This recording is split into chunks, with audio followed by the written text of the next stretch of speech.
نحمده ونصلي على رسوله الكريم اما بعد فاعوذ بالله من الشيطان الرجيم بسم الله الرحمن الرحيم رب اشرح لي صدري ويسر لي امري واحلل عقدة من لساني يفقهوا قولي ان الحمد لله نحمده ونستعينه ونستغفره ونعوذ بالله من شرور انفسنا ومن سيئات اعمالنا من يهده الله فلا مضل له ومن يضلله فلا هادي له واشهد ان لا اله الا الله واشهد ان محمدا عبده ورسوله يا ايها الذين امنوا اتقوا الله حق تقاته ولا تموتن الا وانتم مسلمون يا ايها الناس اتقوا ربكم الذي خلقكم من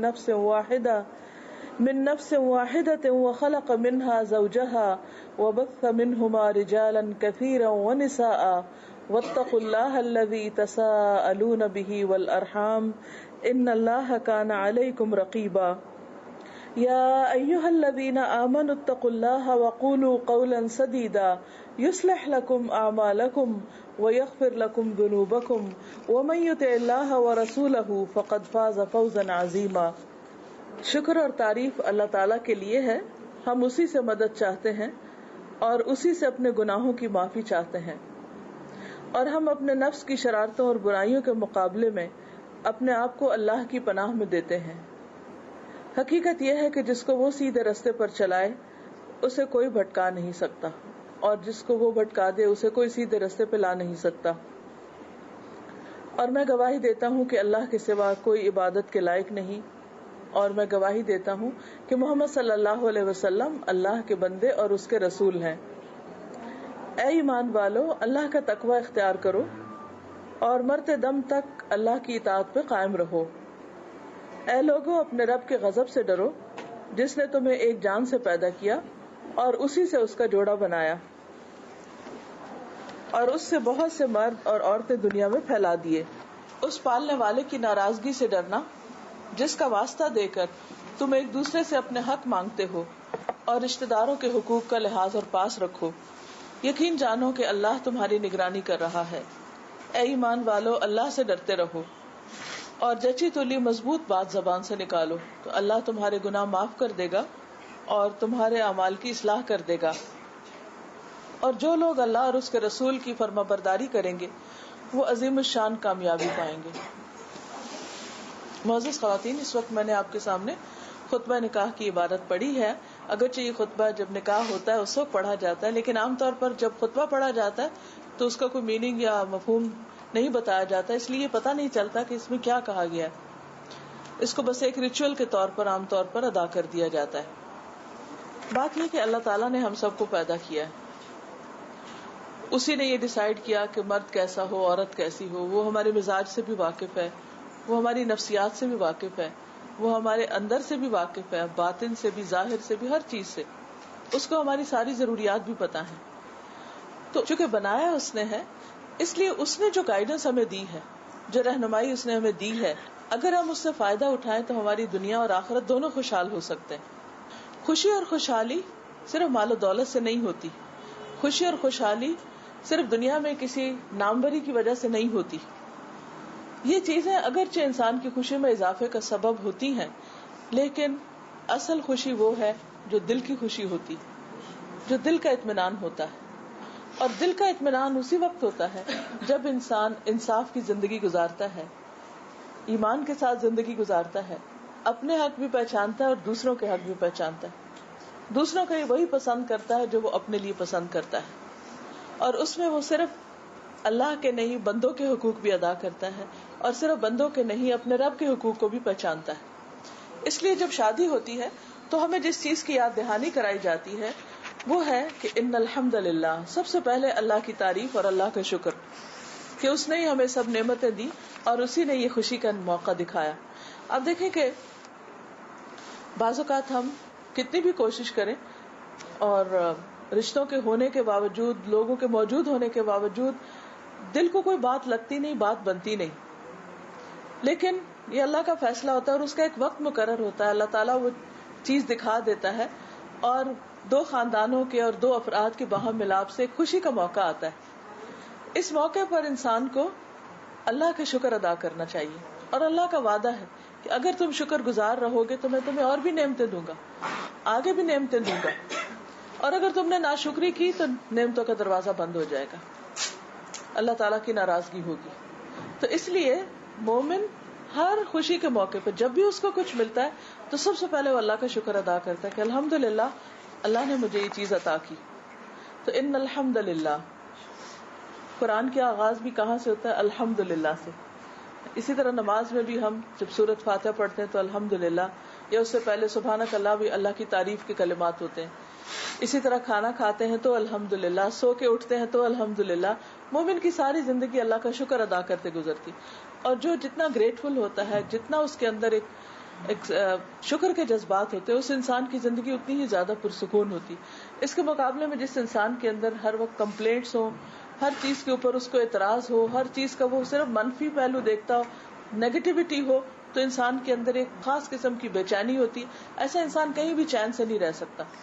چونکہ یہ زندگی ٹیسٹ ہے، اس لیے اس میں صرف خوشیاں نہیں ہو سکتی، اس میں امتحان بھی ہوتے ہیں، لیکن زیادہ تر اللہ تعالیٰ نے ہمیں نعمتیں دے رکھی تھی، امتحان کہیں کہیں ہوتے ہیں۔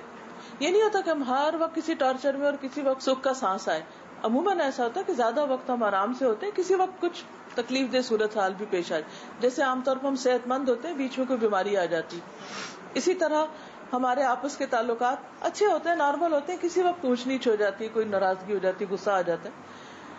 لیکن الحمدللہ اللہ تعالیٰ نے ہم پر بہت احسان کیے ہیں، اور ہر موقع پر ہمیں نعمتیں عطا کی۔ تو نعمتوں کی حفاظت کے لیے اور نعمتوں میں اضافے کے لیے ہمیشہ انسان کو شکر کرتے رہنا چاہیے۔ پھر ونستعینہ، ہم اسی سے مدد چاہتے ہیں۔ زندگی کا ہر فیصلہ، اس میں انسان ہمیشہ ریلکٹنٹ ہوتا ہے، متردد ہوتا ہے، فکر مند ہوتا ہے، لیکن جب وہ معاملہ اللہ پہ چھوڑ دیتا ہے تو اللہ تعالیٰ اس کو سنبھال لیتا ہے۔ ایک حدیث کے مطابق جو شخص اپنی امانتیں اللہ کے سپرد کر دیتا ہے، اللہ تعالیٰ ان کی حفاظت کا ذمہ لے لیتا ہے۔ ہمارے پاس جو کچھ بھی ہے اللہ کی طرف سے دی ہوئی ایک امانت ہی ہے، اولاد بھی ایک امانت ہے، جو کچھ مال و دولت اللہ نے دی، جو بھی چیزیں ہیں، نعمتیں ہیں، تو ان کو انسان اللہ کی طرف سے سمجھے اور پھر ان کی حفاظت کے لیے اللہ ہی کے حوالے ان کو کرے۔ ہم کتنی بھی کوشش کریں، لیکن بہت سی چیزیں ہمارے بس میں، اختیار میں نہیں ہوتی، ہم بہت سی چیزوں کے مالک نہیں ہیں۔ تو اس لیے جب انسان کسی بھی مشکل مرحلے پر اللہ سے مدد لیتا ہے اور پھر اللہ ہی کے حوالے چیز کو کر دیتا ہے تو اللہ تعالیٰ اس کے معاملات کو درست کر دیتا ہے۔ اور یہ زندگی کا ایک اصول بنا لینا چاہیے، اور اسی کا نام توکل بھی ہے۔ جب انسان اللہ پہ بھروسہ کر لیتا ہے تو وہ ہمیشہ ہوپ فل رہتا ہے۔ کوئی سفر ایسا نہیں، کوئی دن ایسا نہیں، زندگی کا کوئی مرحلہ ایسا نہیں کہ جہاں کوئی نہ کوئی ناپسندیدہ چیز پیش نہ آئے۔ کتنی بھی خوشگوار زندگی ہو، کتنے بھی اچھے ریلیشنز ہو، کتنے بھی بہترین تعلقات ہوں، لیکن کہیں نہ کہیں کچھ نہ کچھ زگ زیگ آ ہی جاتا ہے، کہیں نہ کہیں کچھ نہ کچھ ٹیڑھا ہو ہی جاتا ہے، چمکتی چیزوں کی شائن کہیں نہ کہیں کم ہو ہی جاتی، اور یہ اللہ کے قانون، اور اس میں بھی ایک بڑی بھلائی ہوتی ہے۔ چمکتا سورج ڈھل جاتا ہے، ہر روز ہم یہ منظر اپنے سامنے دیکھتے ہیں، لیکن وہ رات کا اندھیرا بھی ایک سکون کے لیے بڑا ضروری ہوتا ہے۔ ریلیشن شپ اسی طرح ہوتے ہیں، بہت اوپر جاتے جاتے جاتے ان میں ٹھہراؤ آ جاتا ہے، پھر ڈکلائن بھی آ جاتا ہے، ناراضگیاں بھی ہو جاتی، مس انڈرسٹینڈنگ بھی ہو جاتی، اور پھر اس کے بعد جب وہ دور ہوتی ہیں، پھر وہ بادل چھٹتے ہیں تو پھر ایک دم زیادہ حسین منظر نظر آتا ہے۔ تو اس لیے کیسے بھی تعلقات ہوں، مایوس نہیں ہونا چاہیے، ہمیشہ یہ دل میں رہنا چاہیے کہ ایک دن بہتری بھی ہوگی۔ اور انسان سب سے پہلا کام کیا کرے؟ کسی بھی انسان کو بتانے سے پہلے، ماں باپ کو پریشان کرنے سے پہلے، کسی اور کو قصہ غم سنانے سے پہلے، کوئی چیز جو ناگوار گزرے، پہلی چیز اللہ سے مدد، کہ اللہ تو مجھے مدد کر، حسبی اللہ و نعم الوکیل۔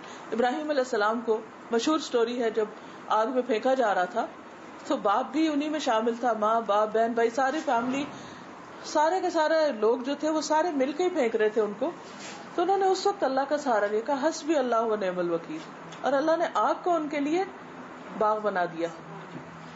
وہ ابراہیم کا رب بھی ہے اور ہمارا رب بھی ہے، ایسا نہیں کہ وہ صرف ان کی مدد کرے گا اور ہماری نہیں کرے گا۔ فرق کس چیز کا ہے؟ ان کی مدد کی ہوئی کیونکہ انہوں نے دل سے پکارا، جب انہیں پتا تھا کہ کوئی بھی نہیں ہے اور میرا بس اللہ ہی ہے، تو حسبی اللہ و نعم الوکیل۔ تو نستعینہ، جہاں مشکل پیش آئے فوراً یہ کلمہ پڑھیں، حسبی اللہ و نعم الوکیل۔ اللہ کافی ہے مجھے اور وہ بہترین کارساز ہے. اس کے بعد یہ یعنی شادی کے مرحلے سے لے کر آگے تعلقات نبھا کرنے کے ہسبینڈ وائف کے بیچ میں جو ریلیشنز ہیں, فیملیز کے بیچ میں, مزید پھر آگے بچوں کے بڑا ہونے کے معاملات, جتنے بھی زندگی کے سٹیجز ہیں انسان کی, ان سب میں جہاں مشکل پیش آئے وہیں پر انسان اللہ سے مدد مانگے. وَنَسْتَعِينُهُ وَنَعُوذُ بِاللَّهِ مِن شُرُورِ أَنفُسِنَا, اور ہم اپنے آپ کو بھی اللہ کے حوالے کرتے ہیں اپنے نفس کے شر سے بچنے کے لیے. بات یہ ہے کہ انسان کا نفس ایک ایسی چیز ہے جس میں خود غرضی بھی ہے, جس میں حسد بھی ہے, جس میں اور بھی بہت سی ایسی چیزیں ہیں جو اس کے ٹیسٹ کے طور پر انسان کے اندر رکھ دی گئی. اگر وہ نہ ہوتی تو امتحان ہی کون ہے, پھر تو ہم سب اینجلز ہوتے, فرشتے ہوتے. لیکن یہ چیزیں رکھی گئی. اللہ تعالیٰ فرماتے ہیں فَأَلْهَمَهَا فُجُورَهَا وَتَقْوَاهَا, ہم نے انسان کے اندر برائی اور تقویٰ دونوں کی صلاحیت رکھ دی. اچھا, کبھی تو انسان بڑا مومن بن جاتا ہے, بڑا اللہ والا ہو جاتا ہے, اس کا دل اللہ کی طرف راغب ہوتا ہے, اور کبھی بس ہر چیز سے انسان کو اعتراض ہونے لگتا ہے اور اس کی دل کی حالت بدلی بھی ہوتی ہے. اور یہ ہر ایک کے ساتھ ہوتا ہے, چاہے کوئی کیسا بھی ہو, اچھے برے وقت سب کے ساتھ آتے ہیں, سب پر آتے ہیں. اب بات یہ ہے کہ جب انسان کے اوپر اس کا نفس غالب آ رہا ہو, اور نفس قرآن پاک میں آتا ہے ان النفس لامارۃ بالسوء, کہ نفس انسان کو برے کام کرنے پہ اکساتا ہے. فلاں نے تمہیں یہ کہا, تم جا کے کہو تو صحیح اس کو, فلاں نے ایسا کیا, تم بھی اس کو مزہ چکھاؤ. تو وہ انسان کو اکساتا رہتا ہے. اچھا, اس کا نقصان کیا ہوتا ہے کہ بعض اوقات انسان اپنے ہی دل کے ہاتھوں اتنا مجبور ہو جاتا ہے کہ جس چیز کو اس کی عقل کہتی ہے یہ غلط ہے, یہ ظلم ہے, یہ ناانصافی ہے, یہ ٹھیک نہیں, یہ حرام ہے, یہ جائز نہیں, یہ درست نہیں, ایسا نہیں کرو, اندر سے آواز اٹھ رہی ہوتی, لیکن پھر بھی انسان نفس کی بات مان کے وہ کام کر بیٹھتا ہے. پھر اس کے بعد کیا ہوتا ہے, ندامت بھی ہوتی, گلٹ بھی آتا ہے. اب قابیل نے حابیل اپنے ہی بھائی کو کیوں قتل کیا؟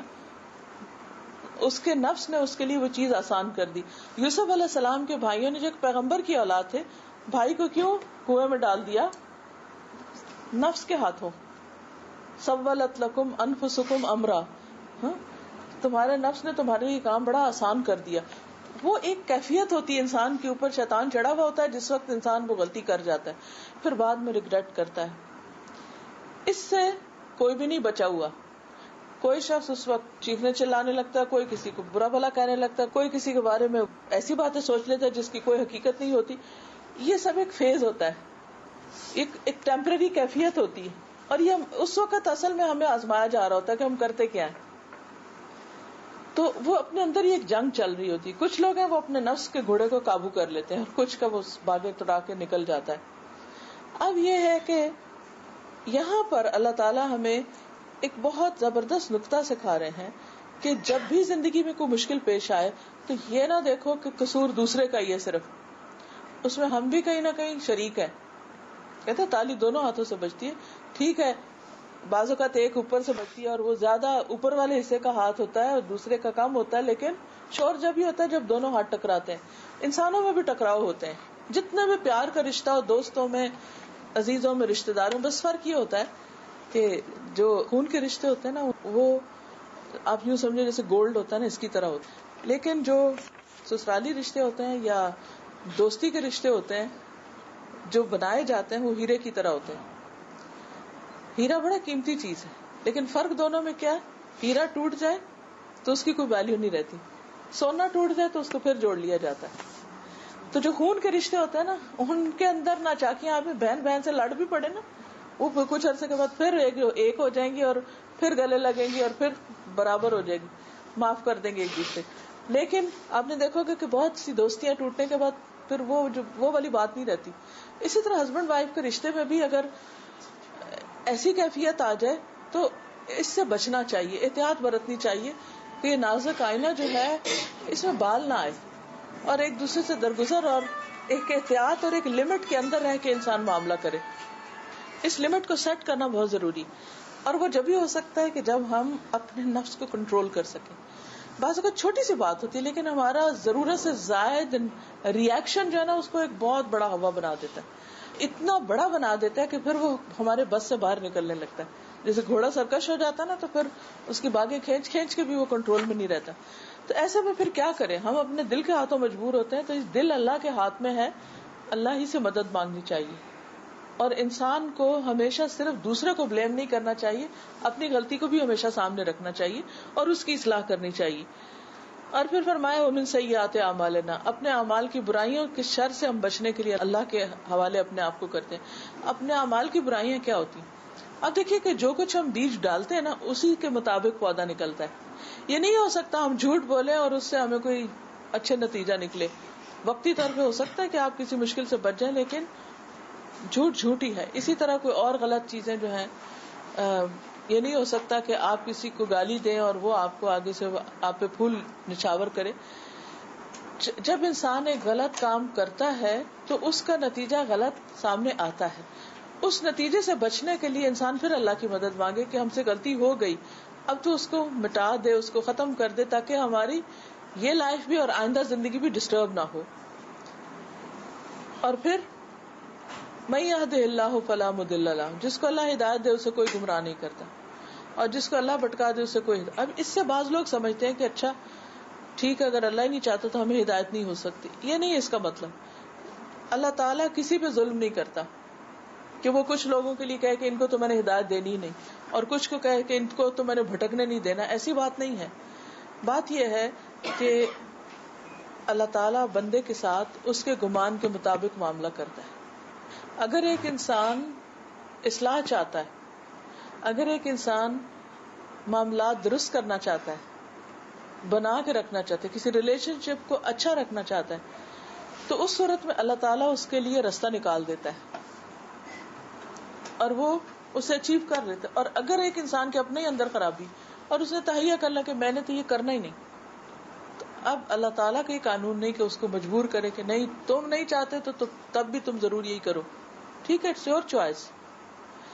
تو انسانوں کے بیچ میں جھگڑے ہوں تو ان کی اصلاح، ان میں صحیح رستہ، اللہ کے ساتھ معاملے کی خرابی ہو تو اس میں انسان اگر صحیح رستہ اختیار کرنا چاہتا ہے تو جو انسان جس طریقے پہ چلنا چاہے گا اللہ تعالیٰ اس کے لیے وہ راستہ آسان کر دیں گے. یہی اس کا مفہوم ہے. اب ہے تو شادی کا موقع اور اس وقت یہ ہدایت گمراہی کی باتیں کہ اس سے مراد کوئی کفر ایمان کی باتیں نہیں ہو رہی. اس سے مراد ہدایت کا تعلق صرف اسلام میں آنے سے نہیں ہے. ہدایت از گائیڈنس. زندگی کے ہر معاملے میں انسان کو مشورہ کیوں کرتا ہے؟ انسانوں سے انسان کچھ پڑھتا کیوں ہے؟ انسان کسی چیز کے بارے میں ایکسپلور کیوں کرتا ہے؟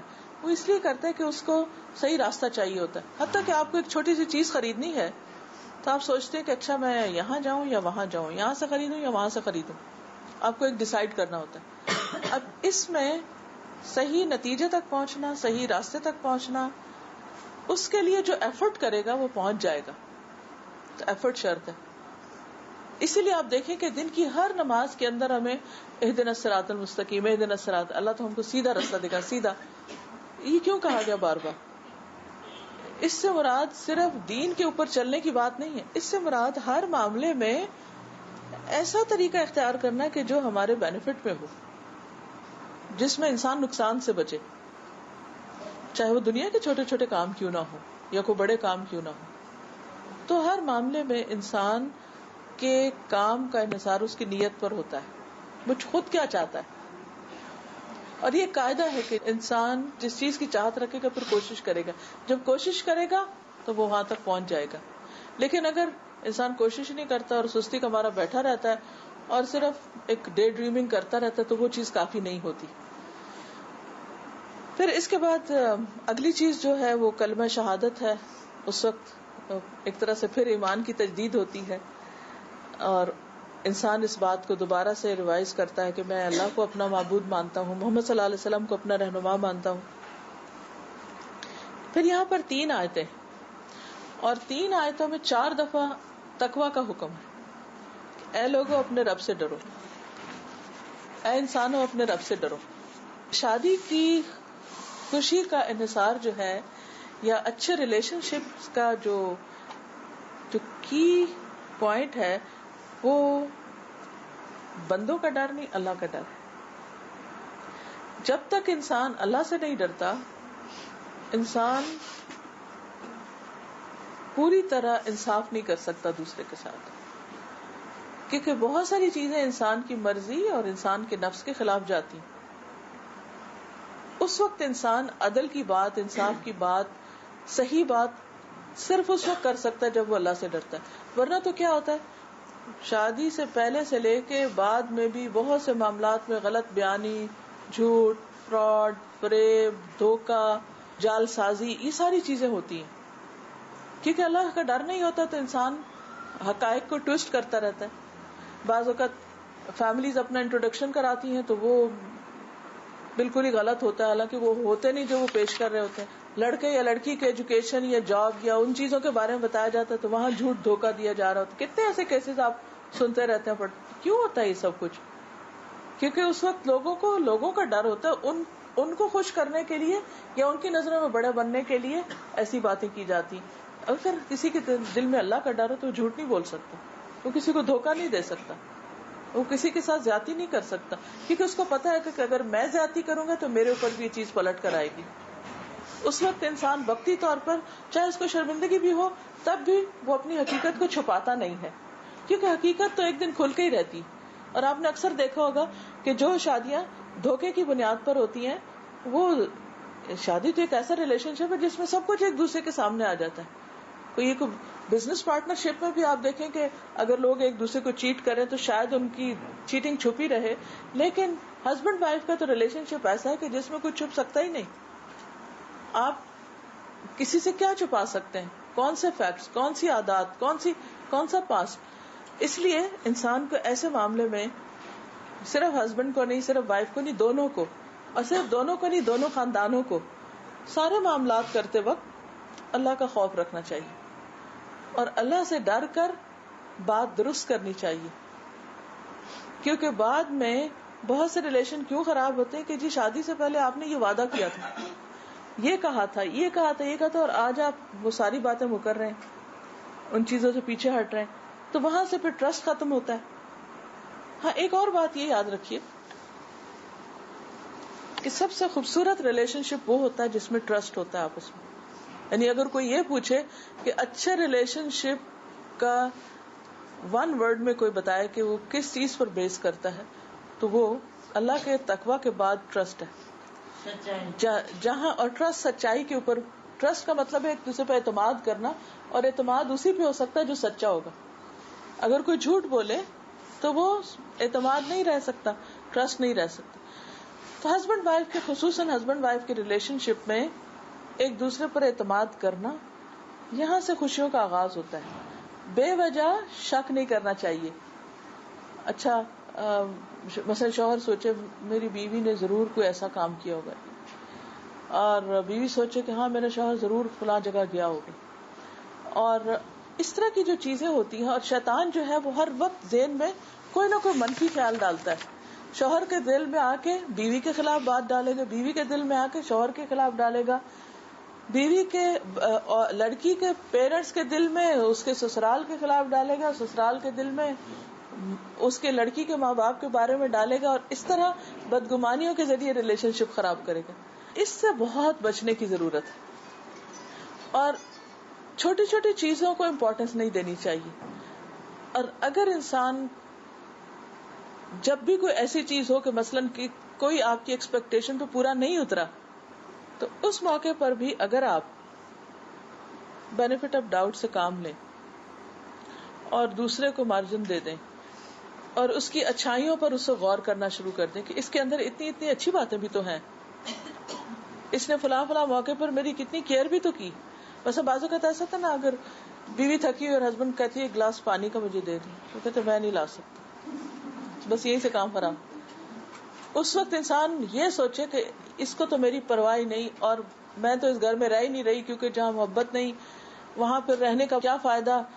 اور شیطان ایک دم انسان کو انتہا تک پہنچا دے. اس وقت انسان اس سارے کا توڑ کیسے کرے کہ نہیں فلاں جگہ پر بھی تو اس نے مجھے ایسا میرے ساتھ اچھا سلوک کیا تھا، فلاں جگہ پر بھی تو میرے کام آیا تھا، اگر میں تھکی ہوں تو ہو سکتا وہ بھی تھکا ہو، سو واٹ، چلو کوئی بات نہیں. لیکن یہ اتنے نازک مرحلے ہوتے ہیں کہ ایسے میں انسان سب اچھائیاں اور احسان ایک دوسرے کو بھول کر صرف نیگیٹو چیزوں کے اوپر توجہ رکھتا ہے. تو اس لیے بہت ضروری ہے کہ ان چیزوں سے انسان بچتا رہے اور اللہ کا خوف دل میں رہے، جس کی وجہ سے انسان پھر عدل اور انصاف کی بات کر سکتا ہے، تبھی وہ پازیٹیولی سوچ سکتا ہے. پھر اسی طرح ایک اور چیز جو خاص طور پر اس میں کہی گئی ہے کہ تم ہر حال میں زندگی کے آخری لمحے تک اللہ کی اطاعت کرتے رہنا. اب دیکھیں اللہ کی اطاعت یا اللہ کی فرما برداری یا اوبیڈینس جو ہے وہ کیا چیز ہے؟ وہ اللہ سے وفاداری کا نام ہے, اللہ تعالیٰ پر ٹرسٹ کرنے کا نام ہے کہ اللہ تعالیٰ جو احکامات آپ نے ہمیں دیے ہیں اس میں ضرور ہماری بھلائی. پھر انسان کو وہ چیز مشکل بھی لگتی ہے تو وہ کر لیتا ہے. مثلا ہسبینڈ کے اوپر جو حقوق فرائض رکھے ہیں بیوی کے لیے, یا بیوی کے ذمے کچھ فرائض رکھے ہیں ہسبینڈ کو خوش کرنے کے لیے, تو یہ دونوں دیکھنے میں بعض اوقات ہر ایک کو اپنی ڈیوٹیز مشکل لگتی ہیں, یا ہم سوچتے ہیں کہ وائی می, میرے اوپر یہ اتنی مشکل کیوں ہے, یا مجھے یہ سب کچھ کیوں کرنا ہے. تو اس وقت اگر انسان اپنے رب پر ٹرسٹ کرتا ہے اور اعتماد کرتا ہے کہ میرا رب مجھے کبھی بھی کوئی ایسا حکم نہیں دے سکتا جو میرے لیے نقصان کا باعث ہو, تو انسان کو اگر مرضی نہ بھی ہو, دل نہ بھی چاہ رہا, تو بھی وہ اللہ کی بات مان لیتا ہے. اور پھر خاص طور پر کہا کہ دیکھو اللہ کی ناراضگی سے بچتے رہنا اور رشتہ داروں کے حقوق کا لحاظ اور پاس رکھنا. اب اس میں آپ دیکھیے کہ بعض اوقات بعض لوگوں کا سوال یہ ہوتا ہے کہ اچھا ماں باپ تو وہ ہیں جنہوں نے ہمیں جنم دیا, ہمیں سب کچھ دیا, زندگی میں سکھایا, تو شادی کے بعد ایک نیا رشتہ آ جاتا ہے جو سسرال کا ہے, لڑکے کے لیے بھی لڑکی کے لیے, تو ان کے بارے میں قرآن کیا کہتا ہے, یا ان کے بارے میں ہمیں ہمارا دین کیا سکھاتا ہے, اور کیا واقعی ان کے بھی اتنے حقوق ہیں. تو آپ دیکھیے قرآن مجید میں جہاں سسرال کا ذکر ہوا ہے وہ فوراً نسب کے رشتے کے بعد ہوا ہے, نسب و صہرا, کہ جیسے تم اپنے نسب کے رشتوں یعنی کہ ماں باپ کے لیے کیئرنگ ہوتے ہو, اسی طرح تم اپنے سسرال کے لیے بھی کیئرنگ ہو. اور یہ صرف لڑکی کو نہیں ہے حکم, لڑکے کے لیے بھی ہے, لڑکی کے لیے بھی. کیونکہ بعض اوقات ہمارے کلچر میں خاص طور پر کیا ایکسپیکٹ کیا جاتا ہے کہ لڑکی کو تو سسرال کا خیال رکھنا چاہیے, لیکن لڑکے کے اوپر کوئی ذمہ داری نہیں کہ وہ بیوی کے ماں باپ کی رسپیکٹ بھی کرے.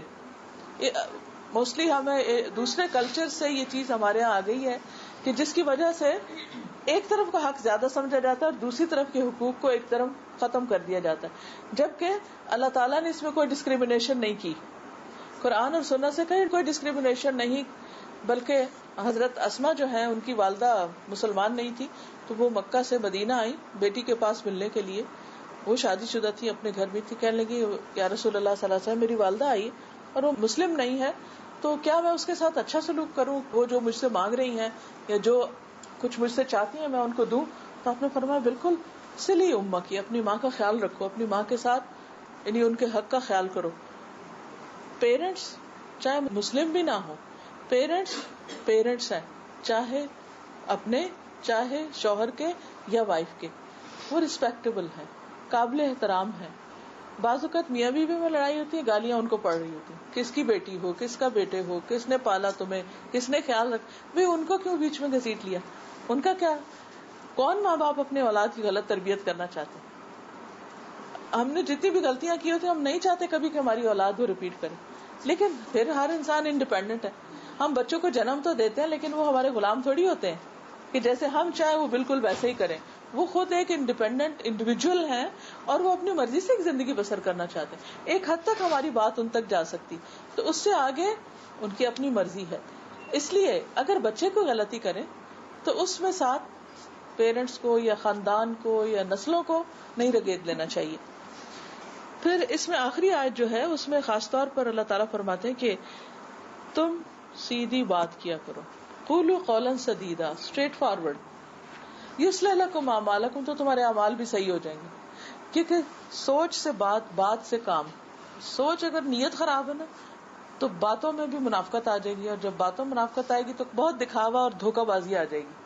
اس لیے انسان نیت اچھی رکھے, لوگوں سے مفاد نہ چاہے, لوگوں سے تعریف نہ چاہے, اپنے رب کی رضا کے لیے کرے, جس کے ساتھ بھی احسان کرے, اور اس کے بعد اگر کسی کے ساتھ بھی بات کرے تو درست کرے. لیکن قولاً سدیدہ کا مطلب یہ نہیں کہ انسان دوسروں کے پتھر پھینکنے لگے اور سخت بات کرے, اچھی طرح بات کرے, لیکن اس کے ساتھ ساتھ ادب اور احترام اور انسانیت کا احترام.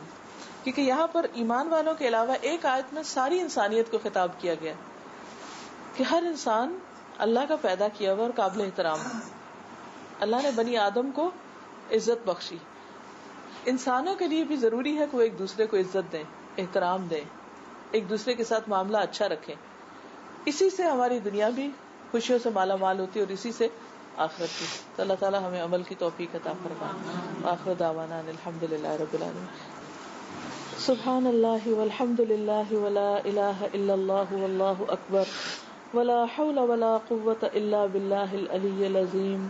اللہم صل علی محمد وعلی آل محمد کما صلیت علی ابراہیم وعلی آل ابراہیم انک حمید مجید.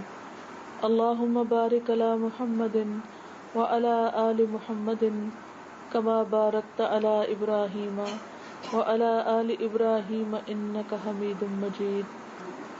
ربنا آتنا فی الدنیا حسنۃ وفی الآخرۃ حسنۃ وقنا عذاب النار. ربنا لا تزغ قلوبنا بعد إذ هديتنا وهب لنا من لدنك رحمة إنك أنت الوهاب. ربنا هب لنا من أزواجنا وذرياتنا قرة أعين واجعلنا للمتقين إماما. ربنا هب لنا من أزواجنا وذرياتنا قرة أعين واجعلنا للمتقين إماما. ربنا لا تؤاخذنا إن نسينا أو أخطأنا. ربنا ولا تحمل علينا إصرا كما حملته على الذين من قبلنا. ربنا ولا تحملنا ما لا طاقة لنا به واعف عنا واغفر لنا وارحمنا أنت مولانا فانصرنا على القوم الكافرين. يا حي يا قيوم برحمتك نستغيث. اللهم إنا نسألك من الخير كله عاجله وآجله ما علمنا منه وما لم نعلم ونعوذ بك من الشر كله عاجله وآجله ما علمنا منه وما لم نعلم. اللهم إنا نعوذ بك من جهد البلاء ودرك الشقاء وسوء القضاء وشماتة الأعداء. اللهم لا مانع لما أعطيت ولا معطي لما منعت ولا ينفع ذا الجد منك الجد. اللهم اكفنا بحلالك عن حرامك وأغننا بفضلك عمن سواك. لا حول ولا قوة إلا بالله. لا إله إلا الله. لا نعبد إلا إياه. له النعمة وله الفضل وله الثناء الحسن. لا إله إلا الله مخلصين له الدين ولو كره الكافرون. يا حي يا قيوم برحمتك نستغيث. یا اللہ پاک جو کچھ بھی ہم نے پڑھا ہے اپنی رحمت سے ہمیں اس پر عمل کرنے والا بنا. یا اللہ ہمارے دلوں میں اپنی محبت پیدا کر دے, اپنی مخلوق کی محبت پیدا کر دے. یا اللہ ہمیں انسانوں کے احترام کی توفیق عطا فرما. یا اللہ ہمیں اپنے حق اور بندوں کے حق ادا کرنے کی توفیق دے. یا رب العالمین یا ارحم الراحمین اولاد سے آنکھوں کی ٹھنڈک نصیب فرما, اولاد کی خوشیاں نصیب فرما. یا اللہ جو رشتہ قائم ہو رہا ہے یا رب العالمین اس کو بہت بابرکت کر دینا. دونوں کے لیے, ان دونوں بچوں کے لیے, ان کے والدین کے لیے, دونوں خاندانوں کے لیے اس کو بہت بابرکت بنا دینا, بہت خوشیوں کا باعث ہو. دونوں خاندانوں کو اپنی رحمت سے ڈھانپ لے. یا اللہ ہر تکلیف, فتنے, مشکل, مصیبت اور حادثے سے محفوظ رکھنا. یا رب العالمین تو اپنی رحمتوں سے نوازنا اور ان کو صالح اولاد نصیب فرمانا. یا رب العالمین ان کے درمیان بہترین اتفاق اور بہترین محبت پیدا کر دینا. ایک دوسرے کے لیے بہت کیئرنگ اور لونگ ہوں, ایک دوسرے کا خیال رکھنے والے اور ایک دوسرے کے حق پہچاننے والے ہوں. یا اللہ وہ حق جن کے بارے میں تو بھی سوال کرنے والا ہے. یا اللہ ہم سب کے دل اتنے بڑے کر دے کہ ہمیں دوسروں کے حقوق ادا کرنا آسان ہو جائیں. یا رب العالمین ہماری خود غرضیوں کو اور نفس کی شرارتوں کو ہم سے دور کر دے. یا حی یا قیوم برحمتک نستغیث. یا اللہ تمام بیماریوں سے صحت عطا فرما. یا اللہ تمام ہم اور غم اور فکر اور پریشانیاں سب کی دور فرما. اس گھر پر اپنی خیر و برکت نازل فرما. جو لوگ بھی آئے ہیں اس مجلس میں شریک ہیں ان پر اپنی رحمتیں نازل فرما. ہم سب کے دلوں کو اپنی طرف مائل کر لے, ہمیں اپنا بنا لے اور ہم سے برائیوں کو دور کر دے. یا رب العالمین جو دعائیں ہم نے مانگی ہیں تو ہم سے قبول فرما. یا اللہ اور بھی جن بچیوں کے رشتے نہیں ہوئے انہیں نیک صالح رشتے عطا فرما. جن کے پاس اولاد نہیں انہیں صالح اولاد عطا فرما. یا رب العالمین تو ہم سب کے دلوں کی دعاؤں کو حاجات کو تو خوب جانتا ہے. اللہ تو ہمارے دلوں کی دعائیں سن لے. اللہ ہم کو تو مانگنے کا ڈھنگ نہیں آتا. یا اللہ تو ہمیں مانگنا سکھا دے اور جو کچھ ہم نے مانگا تو اسے قبول فرما. اور جو ہم نہیں مانگ سکے اور وہ ہماری ضرورت ہے اور تو ہم سے زیادہ اس کو سمجھتا ہے اللہ تو وہ بھی ہمیں عطا فرما. یا حی یا قیوم برحمتک نستغیث. یا حی یا قیوم برحمتک نستغیث. ربنا تقبل منا انك انت السميع العليم وتب علينا انك انت التواب الرحيم. وصلى الله تعالى على خير خلقه محمد وعلى آله واصحابه واهل بيته اجمعين برحمتك يا ارحم الراحمين. اللہ تعالیٰ سب بیماروں کو صحت عطا فرما. جتنے بھی حاضرین مجلس ہیں ان کے دلوں میں جو دعائیں ہیں اللہ تعالیٰ ان کو قبول فرما. ربنا تقبل منا انك انت ویڈیو کے نیچے سبسکرائب کے بٹن پہ کلک کریں، بیل کے آئیکن پہ کلک کیجیے تاکہ ہر نئی ویڈیو کی نوٹیفیکیشن